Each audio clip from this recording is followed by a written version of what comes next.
देखिए हमारा उपनिषद साइड चल रहा था, इसमें हमने ऋग्वेद की उपनिषद, ठीक है, और शुक्ल यजुर्वेद के उपनिषद हमने पढ़ लिए थे। इसके बाद हमारा आता है कृष्ण यजुर्वेद के उपनिषद, ठीक है। तो हम पढ़ेंगे तीसरे नंबर पे कृष्ण यजुर्वेद के उपनिषद, ठीक है। इनके नाम हमने देख लिए थे। इसमें हमें पहला पढ़ना है तैत्तिरीय उपनिषद। इसमें पढ़ना है हमें पहला तैत्तिरीय उपनिषद। तो देखिए ये वही तैत्तिरीय आरण्यक से लिया है कृष्ण यजुर्वेद की, यह है कृष्ण यजुर्वेद की तैत्तिरीय शाखा से लिया गया है, ठीक है। ये सब हमने पहले भी पढ़ लिया था। कृष्ण यजुर्वेद की तैत्तिरीय शाखा से लिया गया है ये,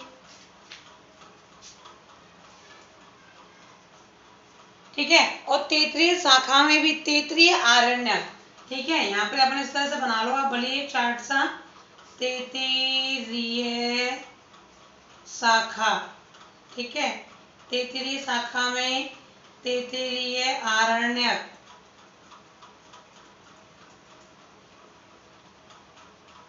तैत्तिरीय शाखा में तैत्तिरीय आरण्यक, और फिर तैत्तिरीय आरण्यक के जो है 10 प्रपाठक थे, ठीक है। 10 प्रपाठक के छठवें से लेकर सप्तम से नवम तक, ठीक है। सप्तम से नवम तक, यानी 7वें से 9वें प्रपाठक तक को क्या कहते हैं? तैत्तिरीय उपनिषद को तैत्तिरीय उपनिषद कहते हैं। देखो, ठीक है। तैत्तिरीय उपनिषद कृष्ण यजुर्वेद की तैत्तिरीय शाखा से लिया गया है। तैत्तिरीय शाखा जो तैत्तिरीय आरण्यक से ली गई है, ठीक है। तैत्तिरीय आरण्यक में 10 प्रपाठक हैं, जिसमें 7 से लेकर 9 तक के जो प्रपाठक हैं उसी को इन्होंने क्या कह दिया? तैत्तिरीय उपनिषद कह दिया है, ठीक है। इसमें 3 अध्याय हैं। ये बहुत इंपॉर्टेंट है, मैं आपको बताती हूँ, ये बहुत इंपॉर्टेंट है छोटे प्रश्नों के लिए। 3 इसमें अध्याय हैं, इसमें 3 अध्याय हैं, और उन 3 अध्यायों का नाम अधिकांश से छोटे क्वेश्चनों में पूछा जाता है। तो इन तीनों अध्यायों के नाम हम लिखेंगे, पहला, दूसरा और तीसरा, ठीक है। तो पहला लिखेंगे शिक्षावल्ली। इनके छोटे छोटे जो नाम हैं ये छोटे क्वेश्चनों में अधिकांश से पूछे जाते हैं। पहला है शिक्षावल्ली, दूसरा है ब्रह्मानंदवल्ली, पहला है शिक्षावल्ली, दूसरा है ब्रह्मानंदवल्ली और तीसरा है भृगुवल्ली। तीनों ही वल्ली हैं, बट नाम अलग अलग है, शिक्षा, ब्रह्मानंद और भृगु, ठीक है। शिक्षावल्ली में जो अध्याय हैं वो है 12, ठीक है। ब्रह्मानंद वल्ली में है 7 और भृगुवल्ली में है 10, ठीक है।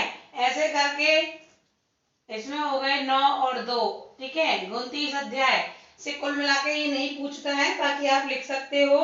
और आगे इसमें क्या कहा है देखिए, शिक्षावल्ली में स्पष्ट किया है, सत्यम वद है, सत्य बोलो, सत्यम बोल वद है, धर्मम चरे, धर्म का आचरण करो,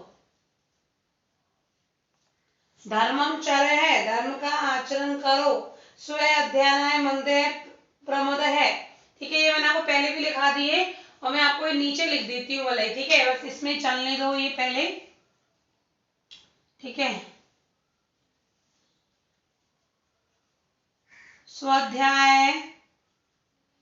स्वाध्यायम प्रमद, ठीक है। अगला कह दिया आचार्य प्रिय, आचार्य प्रिय, आचार्य प्रिय,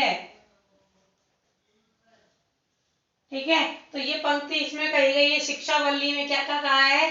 सत्यम वद है, धर्मम चर है, स्वाध्यानाम प्रमद है और आचार्य प्रिया, यानी जो गुरु होता है वो हमें क्या होना चाहिए? प्रिय होना चाहिए। क्यों? क्योंकि वो हमें क्या देता है, ज्ञान की प्राप्ति करवाता है। दूसरा देखिए ब्रह्मानंद वल्ली में, इसमें ब्रह्म को आनंद व सत्य, इसमें देखिए क्या कहा है,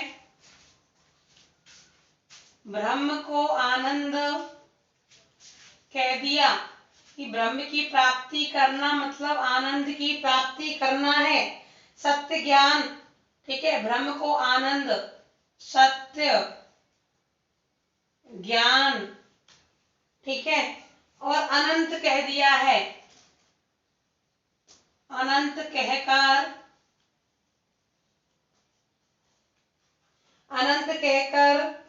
क्रम से अग्नि, आयु, आकाश, आकाश, वायु, अग्नि, जल, पृथ्वी, वनस्पति, अन्न और पुरुष की उत्पत्ति कही है। ब्रह्म को आनंद, सत्य, ज्ञान और अनंत कह करके क्रम से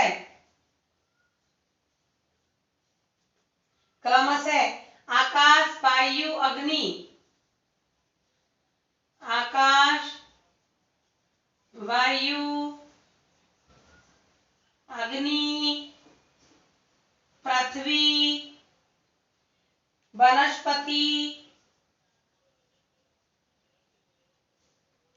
वनस्पति, अन्न और पुरुष की उत्पत्ति कही है। पुरुष की उत्पत्ति कही है, ठीक है। तो यहाँ पर ब्रह्मानंद वल्ली नाम से स्पष्ट है। शिक्षा वल्ली में शिक्षाएं दी गई हैं कि सत्य बोलो, धर्म का आचरण करो, अपनी स्वयं के अध्याय को बढ़ावा दो, आलस्य मत करो और आचार्य प्रिय मतलब आचार्य से प्रेम करो, यानी गुरु से प्रेम करो। ब्रह्मानंद वल्ली में ब्रह्म से संबंधित बातें कही हैं। ब्रह्म को आनंद, सत्य, ज्ञान और अनंत कहकर के क्रम से आकाश, वायु, अग्नि, पृथ्वी, वनस्पति और अन्न और पुरुष की उत्पत्ति कही है। तीसरा आता है भृगुवल्ली, जिसमें 10 अध्याय हैं और इसके अंदर क्या कहा गया है वो देख लेते हैं। भृगुवल्ली देखो नाम से स्पष्ट है, इसमें जो भृगु नाम का व्यक्ति है यानी पुत्र है, यहाँ देख लीजिए, यहाँ से अंडरलाइन कर लेते हैं इसको, ठीक है। जो भृगु है वो अपने पिता वरुण से क्या करता है, ज्ञान की प्राप्ति करता है। भृगु नाम का पुत्र, भृगु पुत्र अपने पिता वरुण से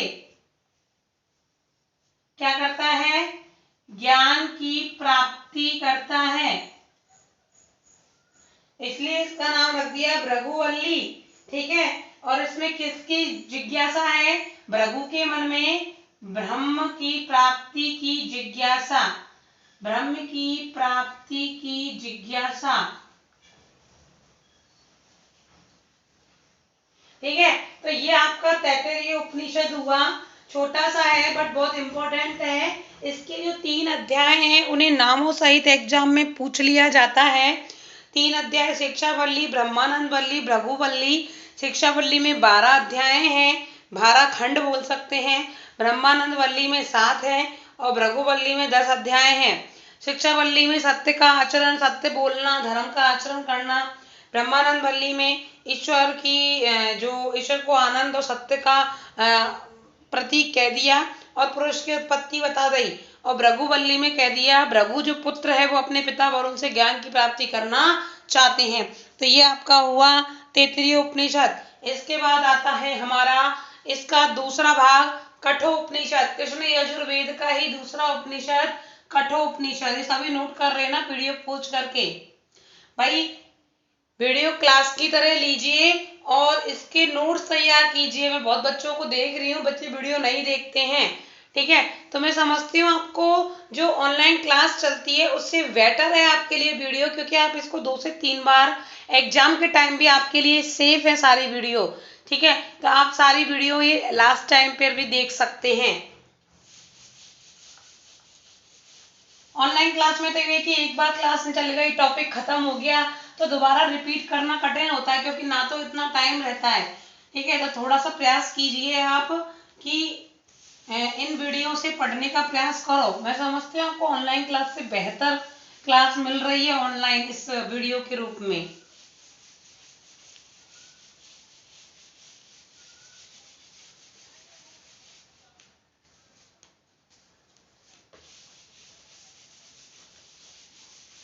दूसरा आता है हमारा कठोपनिषद। ठीक है, इसके भी इसमें नचिकेता की कथा किसी ने अगर सुनी हो, ठीक है, तो उसका यहाँ वर्णन है नचिकेता। ठीक है, ये भी बहुत इंपॉर्टेंट है, सारे ही इंपॉर्टेंट हैं लेकिन जो अच्छे हैं मैं उनको बता ही नहीं हूँ। ठीक है, तो कृष्ण यजुर्वेद का अगला आता है दूसरा हमारा कठोपनिषद।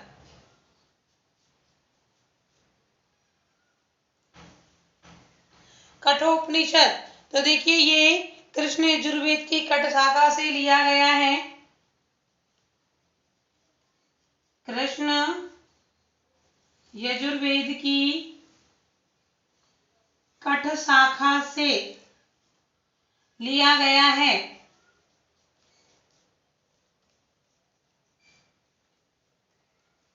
ठीक है, कृष्ण यजुर्वेद की कट शाखा से लिया गया है।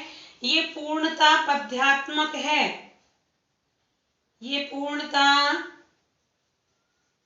पद्यात्मक है। ठीक है, दूसरा हम कह सकते हैं कि इसमें कितने अध्याय हैं, इसमें 2 अध्याय हैं, इसमें 2 अध्याय हैं। ठीक है, और जो इसमें विभक्त है 3-3 बल्लियों में विभक्त हैं, जो 3-3-3 बल्लियों में विभक्त है। बल्ली मतलब भाई भाग, भाग को उन्होंने बल्ली कह दिया, अपने अपना नाम, हम अपने अध्यायों का नाम कुछ भी रख सकते हैं, तो बल्लियों में विभक्त हैं। दो अध्याय हैं, दोनों किसमें विभक्त हैं, 3-3 बल्लियों में विभक्त है। ठीक है, तो इसमें देखिए तीनों ही एग्जाम में जो ये तीनों हैं वो प्रथम द्वितीय के हिसाब से पूछे जाते हैं। तो मैं बता देती हूँ, जो प्रथम बल्ली है, ठीक है, प्रथम अध्याय में नचिकेता कथा,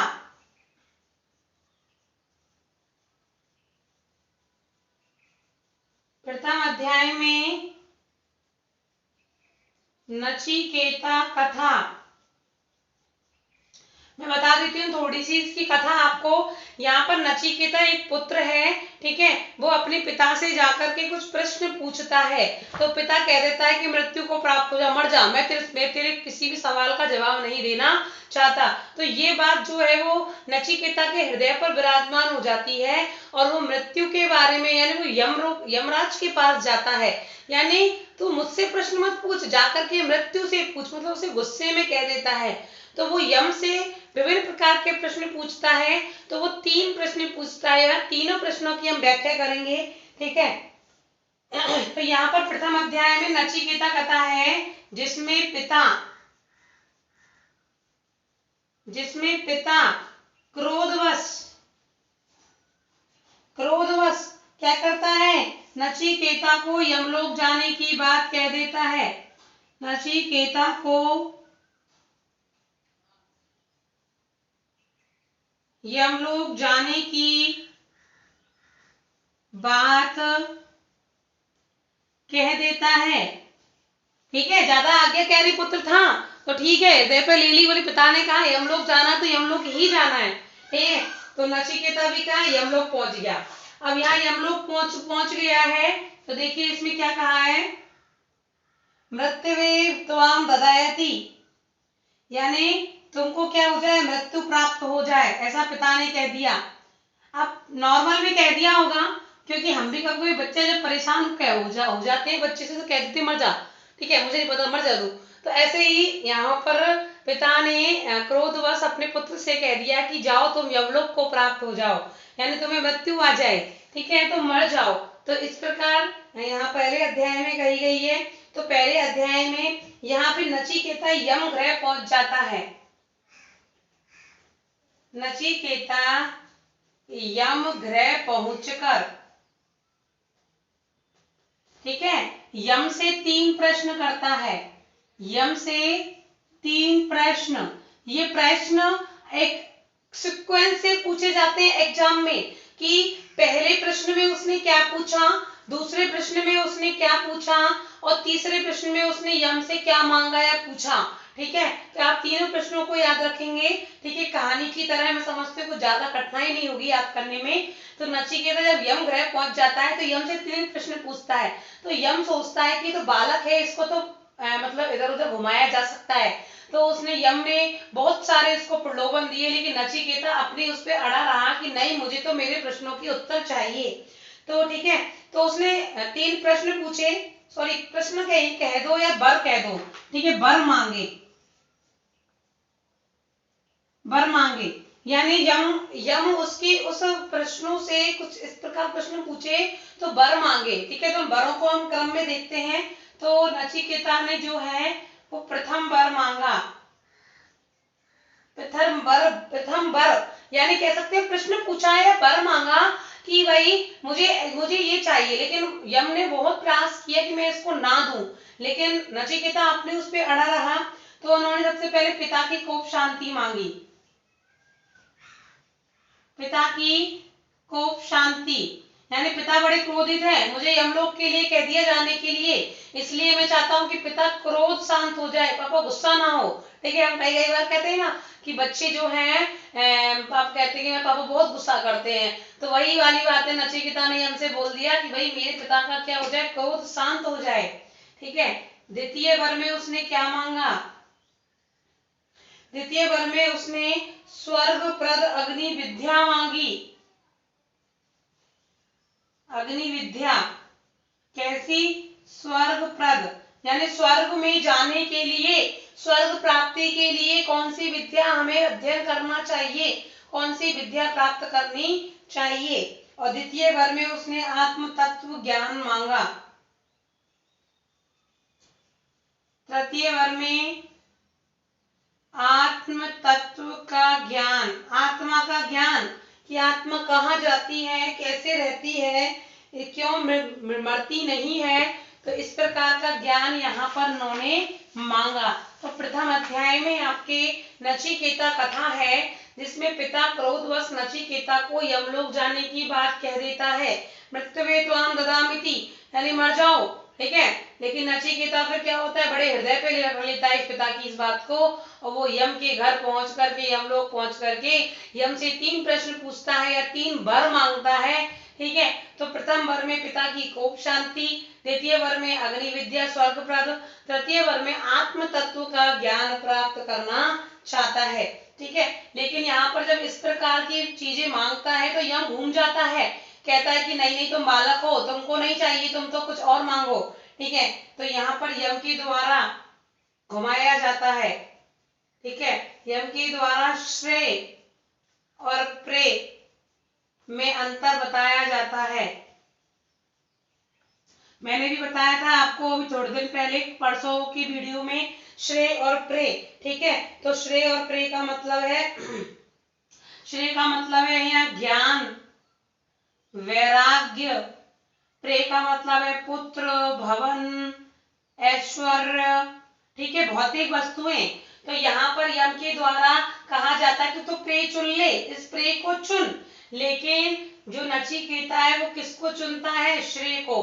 तो नचिकेता के द्वारा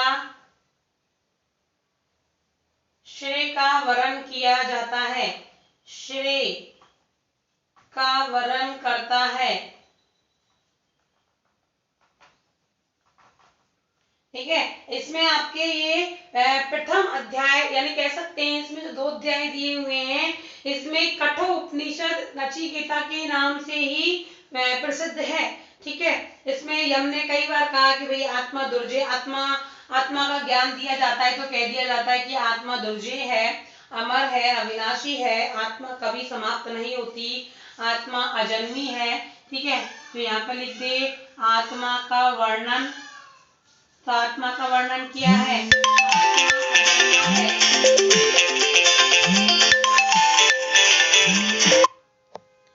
फोन आ गया भाई। ठीक है, तो आत्मा का वर्णन दिया हुआ है, तो यहाँ पर आत्मा जो है वो अजन्मा है, अमर है, अविनाशी है। ठीक है, तो इस प्रकार यह आत्मा का वर्णन है, ये आपका हुआ कठोपनिषद। ठीक है, ये आपका कृष्ण यजुर्वेद का हुआ कठोपनिषद। ये इसके बाद हमारा आता है श्वेताश्वर उपनिषद। तीसरा आता है श्वेताश्वर उपनिषद।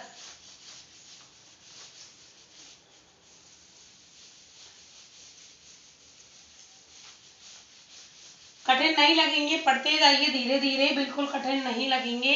ठीक है, आराम से पढ़िए, नहीं समझ में आई तो पूछिए, इसमें वैसे समझने वाली बात भी नहीं है। मैं आपको बिल्कुल सीक्वेंस के अकॉर्डिंग पढ़ा रही हूँ। ठीक है, बिल्कुल भी उल्टा पुल्टा नहीं है, सब बिल्कुल क्रम से चल रहा है आपके सिलेबस के अकॉर्डिंग।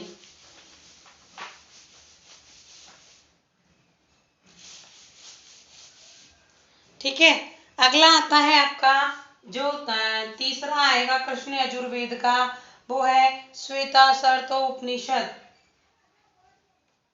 श्वेताश्वतर उपनिषद। ठीक है, ये भी कृष्ण यजुर्वेद से लिया गया है और ये कृष्ण यजुर्वेद से लिया गया है। ठीक है, और इसमें जो है सबसे मुख्य बात जो है इसमें सांख्य दर्शन, ये श्वेताश्वर उपनिषद से सॉरी कृष्ण यजुर्वेद से लिया गया है। कृष्ण यजुर्वेद की शाखा है श्वेताश्वर उपनिषद। ठीक है, यहाँ पर लिख दीजिए श्वेताश्वर शाखा से लिया गया है। ठीक है, इसमें क्या वर्णन दिया हुआ है, इसमें सांख्य दर्शन के मौलिक सिद्धांत हैं। इसकी मुख्य बात क्या है, इसमें सांख्य दर्शन के मौलिक सिद्धांत दिए हुए हैं। दूसरी इम्पोर्टेंट बात यह है कि इसमें जो कठोपनिषद हमने पढ़ा था, तो इसमें कठोपनिषद के अनेक मंत्र संकलित हैं। कठोपनिषद के अनेक मंत्र संकलित हैं इसमें। ठीक है, श्वेताश्वर उपनिषद में। तीसरा, इसमें 6 अध्याय हैं। इसमें कितने अध्याय हैं? 6 अध्याय हैं। और ये जो ग्रंथ है वो पूर्णतः पद्यात्मक है। कैसा है ये? पूर्णतः पद्यात्मक है। और इसके जो 6 भाग हैं, ये 6 जो अध्याय हैं उनमें क्या क्या दिया हुआ है? पहले में ब्रह्म की व्यापकता दी हुई है, प्रथम अध्याय। ठीक है, तो ब्रह्म की व्यापकता, कि ब्रह्म कितना विशाल है, कितना व्यापक है, व्यापकता का वर्णन द्वितीय अध्याय में दिया हुआ है। योग का वर्णन, ठीक है, आप सभी ने योग का वर्णन सुना और पढ़ा होगा, तो यहाँ पर वही योग का वर्णन दिया हुआ है। ठीक है, तृतीय अध्याय में ईश्वर की स्तुति के रूप में, ठीक है, ईश्वर की स्तुति की गई है। तो ईश्वर की जो स्तुति है वो रुद्र रूप में की गई है। ईश्वर की स्तुति किस रूप में की गई है? रुद्र देवता के रूप में। ठीक है, रुद्र के रूप में। ठीक है, रुद्र को ही ईश्वर माना है। चतुर्थ आपका अध्याय है, इसमें दिया हुआ है एकात्म ब्रह्म की माया का वर्णन। एकात्म ब्रह्म की माया का वर्णन दिया हुआ है चतुर्थ अध्याय में। ठीक है, पांचवा है परमात्मा के जीव रूप में शरीर धारण का वर्णन। पंचम अध्याय है कि परमात्मा क्या करता है, समय समय पर जीव रूप धारण करता है, शरीर धारण करता है। जब कृष्ण को, राम को क्या मानते हैं? ईश्वर मानते हैं। ठीक है, अवतार मानते हैं। तो ये श्वेताश्वर उपनिषद के पंचम अध्याय में ये बात कही है कि परमात्मा क्या करता है? जीव रूप धारण करता है। ठीक है, जीव रूप में शरीर धारण का वर्णन, शरीर धारण का वर्णन है इसमें पंचम अध्याय में। और अंतिम इसका अध्याय है षष्ठ, जिसमें दिया हुआ है एक रूप ब्रह्म का वर्णन। एक रूप ब्रह्म का वर्णन जो कैसा है, निर्गुण है। ब्रह्म कैसा है, निर्गुण, यानी सभी गुण होते हुए भी वे कैसा है, निर्गुण है। ठीक है, जिसका कोई रूप रंग आकार नहीं है, उसी को क्या कहा है इन्होंने, ब्रह्म कहा है। तो ये आपके श्वेताश्वर उपनिषद है, जो कृष्ण यजुर्वेद की श्वेताश्वर शाखा से लिया गया है। इसमें सांख्य दर्शन के मौलिक सिद्धांत हैं। ये कठोपनिषद के इसमें अनेक मंत्र शामिल हैं। इसमें 6 अध्याय, ये पूर्णतः पद्यात्मक है। प्रथम में ब्रह्म की व्यापकता का वर्णन, दूसरे में योग का वर्णन, तीसरे में रुद्र देवता की स्तुति की गई है, चतुर्थ में ब्रह्म को माया बता दिया। ठीक है, और पंचम में परमात्मा का जीव रूप धारण करना अर्थात ईश्वर द्वारा अवतार ग्रहण करना, और षष्ठ में एक रूप ब्रह्म का वर्णन है जो निर्गुण ब्रह्म माना जाता है। तो आपके ये हुआ तीसरा कृष्ण यजुर्वेद का श्वेताश्वर उपनिषद। इसके बाद कृष्ण यजुर्वेद का आता है मैत्रायणी उपनिषद। ठीक है, आप कृष्ण यजुर्वेद को कंप्लीट करेंगे आज। ठीक है, तो इसके बाद आता है आपका मैत्रायणी उपनिषद।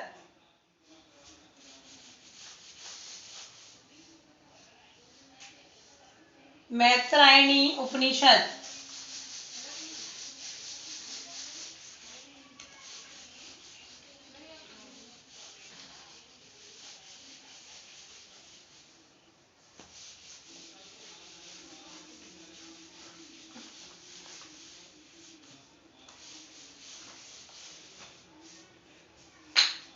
ठीक है, अगला आता है आपका तीसरा, चौथा इसमें आता है कृष्ण यजुर्वेद में मैत्रायणी उपनिषद।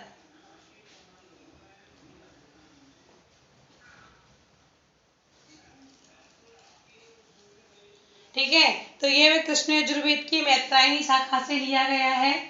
ठीक है, मैत्रायणी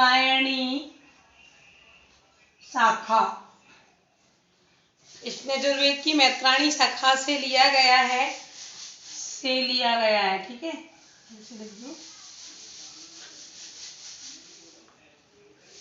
इसमें कितने प्रपाठक हैं, ये 7 प्रपाठकों में विभक्त है। 7 प्रपाठकों में विभक्त है। दूसरा, ये इसमें गद्य पद्य भी है। ठीक है, गद्यात्मक है, लेकिन साथ में कहीं कहीं पद्य भी दिए हुए हैं। गद्यात्मक व पद्यात्मक, गद्यात्मक पद्यात्मक है। तीसरा, इसकी जो रचना है वो अर्वाचीन मानी जाती है। 2 होता है, अर्वाचीन और प्राचीन। ये बहुत विलोम शब्द पूछा जाता है। प्राचीन का विलोम शब्द होगा अर्वाचीन, या अर्वाचीन का विलोम शब्द होगा प्राचीन। अर्वाचीन का मतलब हो गया एक प्रकार से नवीन। ठीक है, तो इसकी रचना जो है वो अर्वाचीन मानी जाती है। रचना कैसी मानी जाती है, इसकी अर्वाचीन मानी जाती है। अगला कह सकते हैं, इसमें सांख्य योग, योग, हठ योग आदि के सिद्धांत सम्मिलित हैं। इसमें सांख्य योग, हठ योग, योग आदि के सिद्धांत हैं। ठीक है, अगला हम कह सकते हैं इसमें कि इसमें राजा बृहदत्त और ऋषि साक्यायन का संवाद है। इसमें राजा बृहदत्त और ऋषि साक्यायन का संवाद है। ठीक है, अगला कह सकते हैं इसमें प्रकृति के 3 गुणों का उद्भव है। इसमें बताया है कि जो सृष्टि है वो त्रिगुणात्मक है। सृष्टि त्रिगुणात्मक, ठीक है, या कह सकते हैं प्रकृति जो है वो 3 गुणों से है ना, 3 गुणों का उद्भव है। प्रकृति में 3 गुणों का उद्भव है, और ये 3 गुण माने हैं ब्रह्मा, विष्णु, रुद्र। ठीक है, यानी ये 3 गुणों का उद्भव जो है वो कहाँ से माना गया है, ब्रह्मा से, विष्णु से और रुद्र यानी शिव से इनका उद्भव माना गया है। इसमें आपके 5वां आता है महानारायणी उपनिषद। महानारायणी उपनिषद, ठीक है। ये कहां से लिया गया है? तैत्तिरीय आरण्यक का 10वां प्रपाठक, ठीक है। तो इसमें कहां से लिया है, तो इसका भी छोटा सा चार्ट सा बना देंगे। तो देखो कृष्ण यजुर्वेद, कृष्ण यजुर्वेद का तैत्तिरीय आरण्यक, तैत्तिरीय आरण्यक का कौन सा प्रपाठक? 10 प्रपाठक को क्या कह दिया? महानारायणी उपनिषद।